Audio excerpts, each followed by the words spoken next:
Hello everyone, this is Sam, and in today's video we're going to be talking about Lunar New Year, what it has brought into the game, and what you can do in order to make the most out of this event, which is only here for the purpose of making us richer to invest in the year to come.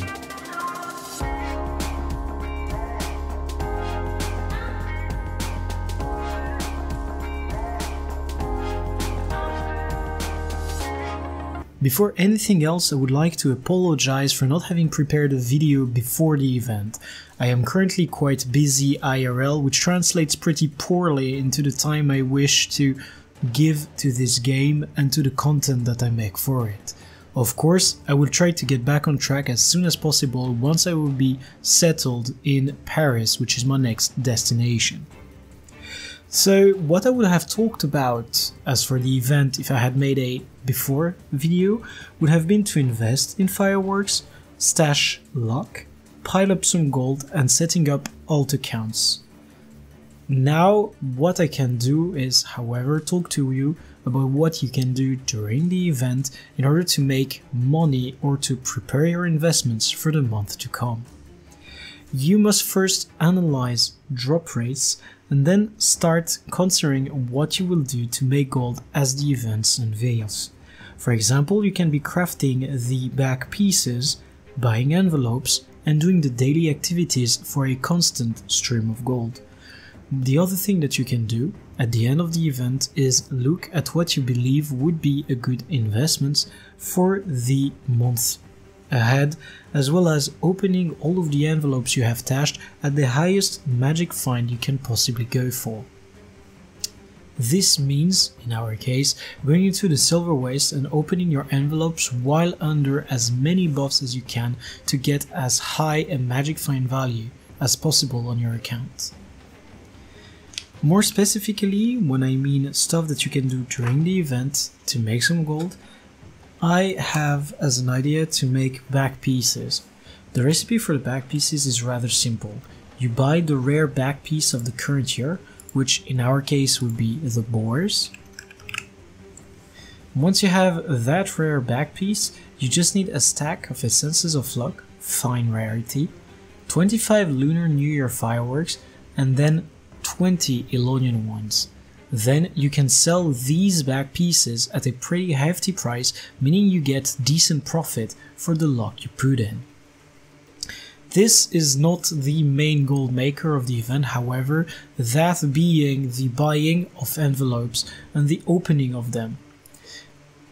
If you have more than one account, it means that you can buy more than 16 envelopes a day. You're limited to 16 envelopes per account and per day, and in my case having 22 accounts means that I can get up to 352 envelopes a day.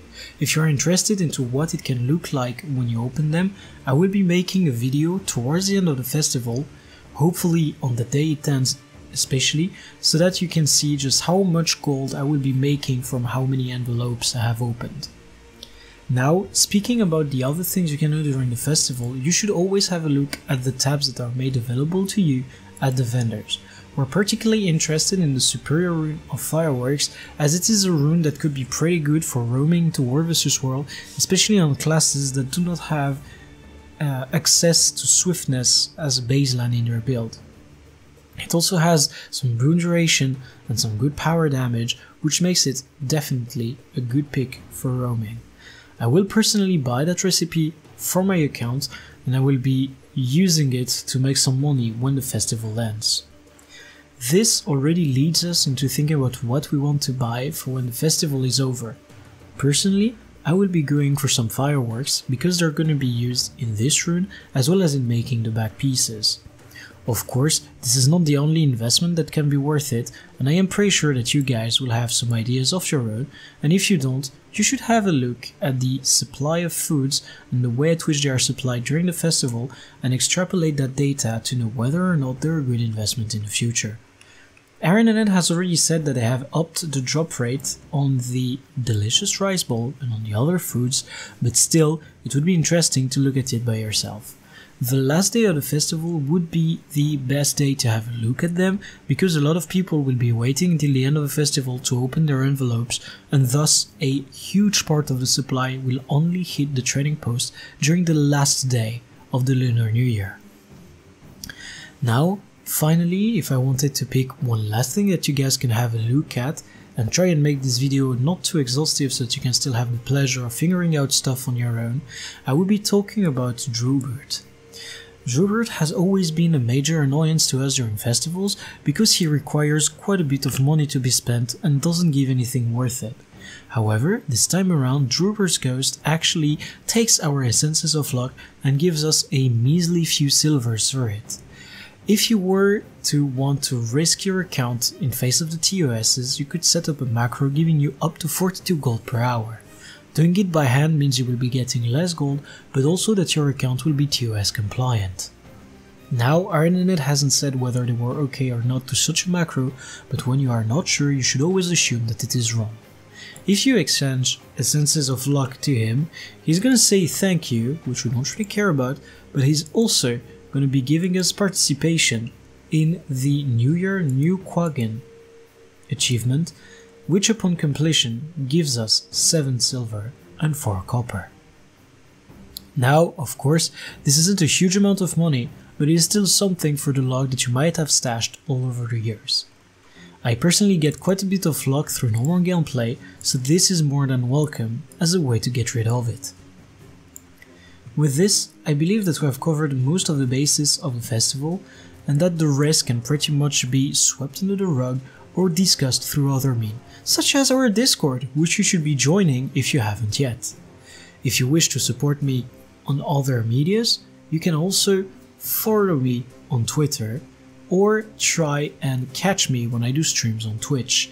Actually, I mentioned at the start of the video that right now was not the best time for me to be consistent with upload on YouTube, and if you were watching the stream you would be aware as to exactly the reasons behind it be. Now, we've gone over pretty much everything that I wish to do for this video, and I hope that you guys have found it interesting and that there were some points in it that you hadn't figured out yet that can be of use to you. And now, I wish every single one of you some happy trading and to get rich.